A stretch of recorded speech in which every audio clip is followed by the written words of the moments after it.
Hi friend, मु Daitari MS express आपन को न्यू ब्लॉग को स्वागत। तो गाइस आजिकार ब्लॉग हूँ मुझे जाऊँगी मेडिकल। आज ब्लड डोनेट करार अच्छे गोटे पिला को कहीं पिलाटा पाठ पढ़ुवा समय माने छात भुशुड़ी गला कहले तो मुझे प्रकृतर सठिक कथा जानी से मैंने बहुत लोक कहला भी कई ब्लड देवाई राजी है ना पार्टी मुझे से सार फोन कर दैतारी को दबू कि सार मुझे देवी तो से मुझे तो से पिलाटार षष्ठ क्लास पढ़ुची बोधे सार कहले तो से छुआर बापा माँ नहांती मुझे जीवी किसी ब्लड देवी ब्लड देकरी आसवि छुआटा किसी भल तो हो पार मो ब्लड तो से दुख प्रकाश करूनी तो चाहूँगी माने रक्तदान महापुण्य तो गाइस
ସେମିତି ହିରୋ ପଡ଼େ।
ଲେଖିକି ଛାଡ଼ିଦେବୁ।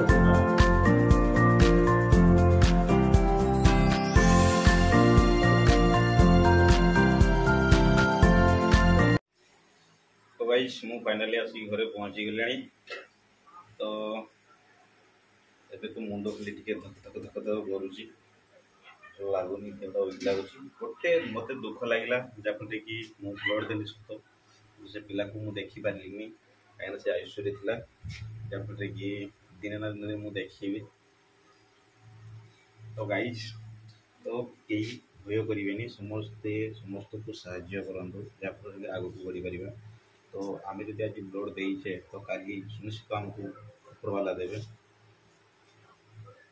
तो गाइस देखिए मो आखि गुड़ाक आज पशिगला प्रिया देखा जाऊँगी। तो गाइस आमर यूट्यूब चैनल टाक सब्सक्राइब करेंगे, तो सपोर्ट करूँ कहीं मु देखुची बहुत मात्रा व्यू भी आसुनी, लाइक भी आसुनी, कमेंट आसुनी, किसी आसुनी तो खाई। तो से समस्त मोर अनुरोध वीडियो देखु आउ सब्सक्राइब करने को भूलें। वीडियो सब संपूर्ण भाव देखा चेष्टा करेंगे। रोचे जय जगन्नाथ।